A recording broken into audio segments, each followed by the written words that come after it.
활빈당 볼게요. 1900년에서 1904년까지 활동을 했고요. 활빈은 빈이 빈자, 어려운 사람이에요. 어려운 사람을 활발하게 하다, 도와주다 이런 뜻이에요. 활빈은. 그래서 이들의 특징은 의적이에요. 의로운 도적. 이름은 홍길동전에 활빈당에서 이름을 따왔고요. 활동은 의적 활동을 했어요. 그래서 부호, 관청을 습격해서 무기와 재물 약탈하고 빈민들에게 전달해주는 이런 활동을 하는 것이 활빈당이었어요. 활빈당의 특징하면 의적을 가장 먼저 머릿속에 떠올려야 돼요. 그리고 의적은 굉장히 당시에는 새로운 스타일이었다 이렇게 생각을 할게요. 그래서 의로운 도적이라는 새로운 스타일로 활동을 했고 새로운 스타일은 새로운 시대에 시작하는 게 맞다. 새로운 시대는 언제예요? 딱 새롭게 1900년대가 시작하는 1900년에 새로운 스타일의 의적이라는 활동을 하게 되더라. 그래서 연도한기는 1900년에 의적 활동을 시작을 했다 이렇게 생각해서 활빈당은 1900년에 시작을 했고 1904년까지 활동을 하는데 일본이 을사조약을 체결하기 1년 전부터 본격적으로 조선에 압력을 가해요. 그게 1904년이죠. 을사조약 1년 전이니까. 그래서 일제가 본격적으로 압박을 하는 1904년에 활빈당이 활동을 접습니다. 그래서 1900에서 1904년까지 활동을 하더라. 동학농민운동 이후 농민들은 가깝게는 을미의병에 먼저 가담을 해요. 그랬다 을미의병이 해산한 뒤에는 영학당, 남학당, 동학당 등에서 농민운동을 하다가 이후 활빈당이 흡수가 되는데 활빈당이 1904년까지 활동을 하죠. 그래서 1905년에는 을사의병에 가담하게 되더라. 동학농민운동이 이런 식으로 계속 의병 활동을 한 거예요. 우리가 외워야 되는 건 활빈당이 발표한 대한삼인논설 13조목이죠. 이게 1900년에 발표되고요. 특징은 개혁안 중에서 시기상 가장 늦어요. 활빈당이 의적이라는 새로운 형태의 활동을 한 거는 새로운 시대 1900년이라고 그랬죠. 그래서 대한삼인논설이 1900년에 발표가 되는데 앞선 개혁안들 보면 갑신정변 84, 동학패전개혁안 94년, 갑오개혁 1차, 2차, 을미개혁 94년, 95년, 광무개혁 96년 죄다 1800년대예요.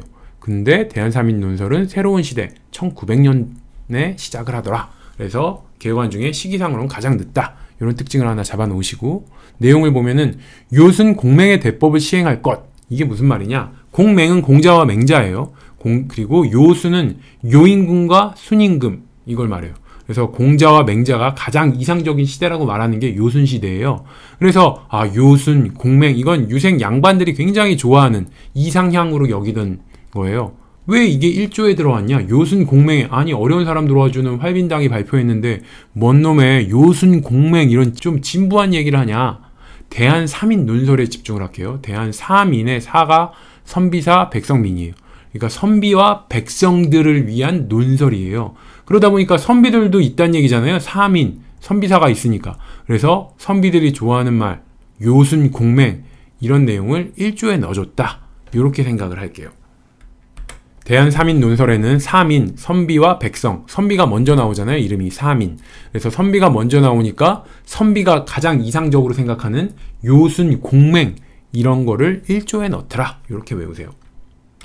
1조 외에는 다 일반 백성을 위한 거예요. 시장에 외국 상인의 출입을 금할 것. 이건 상인을 위한 거죠.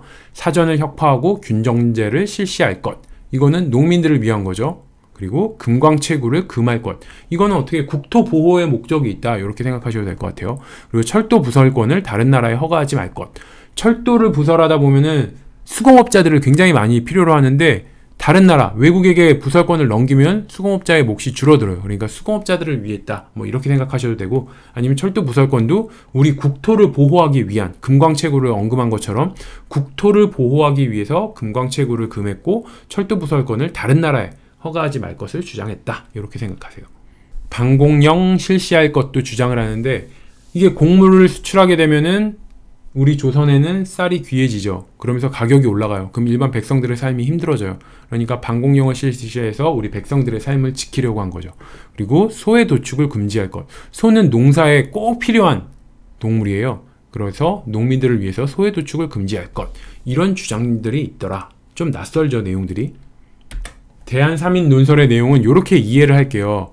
활빈당, 의적이라고 그랬죠. 그래서 백성들을 위하는데 백성 누구냐? 백성들 중에서 산농공상, 선비, 농민, 공인, 상인 그리고 더 나아가서 우리나라 국토까지 위하려고 했다. 이렇게 생각하셔서 일단 산농공상 중에서 사는 선비죠. 선비를 위해서 뭘 붙였어요? 요순시대 공맹 어쩌고 요순 공맹 막 이런 걸 1조에 냈죠. 그거는 선비들을 위한 거였다. 사. 그리고 농민들을 위해선 균전제 실시할 것. 소 도축을 금지할 것, 그리고 방공령, 곡물을 외국으로 나가지 못하게 할 것, 이건 농민을 위한 거다 이렇게 생각하시면 되고, 철도 부설권을 외인에게 주지 마라, 이거는 이제 공인, 수공업자를 위한 거다 이렇게 생각하셔도 되고, 아니면은 국토를 보호하기 위해서 철도 부설권을 외국인에게 주지 못하게 했다. 그리고 상인을 위해서는 시장의 외국 상인을 금지시켰다. 그리고 국토 보호를 위해서 금광채굴을 금지했고, 뭐 철도 부설권을 외인에게 주는 걸 금지했다. 이렇게 생각을 하시면 돼요. 자, 중요한 건 이게 좀 정확하게 개념이 머리에 안 들어오니까 저는 그냥 두 문자로 했으면 좋을 것 같아요. 그래서 두 문자로 하면 이렇게 돼요. 소시 방금 철군했어요. 이렇게. 그래서 소시는 소녀시대죠. 소녀시대 부대가 방금 철군했어요. 소녀시대가 단체로 군대를 입대했어요. 근데 워낙 춤 실력을 갈고 닦았잖아요. 그러니까 발이 워낙 빨라. 그래서 기습전에 특화된 부대예요. 병사들이 소시 한번 구경하려고 군인들이 막 구경하러 가도 언제 왔는지 모르게 작전 수행하고 방금 철군했어요. 그러니까 누가 소녀시대 어디 갔어? 이러면은 소시요 방금 철군했어요. 철수했어요. 이런 얘기죠. 철군했다는 얘기는. 그래서 소시 방금 철군했어요. 소가 소도축 금지, 시가 시장의 외국 상인 금지할 것, 방공령 실시할 것, 금광채굴 금지, 철은 철도 부살권, 외인 부여 금지, 균은 균전제 실시, 철군 했어, 요에서 요는 요순시대 공맹대법 어쩌고. 그래서 소녀시대 방금 철군했어요, 소시 방금 철군했어요, 이것만 하시면은 두 문자로 이 대한삼인논설 13조목의 중요한 거는 외울 수가 있습니다.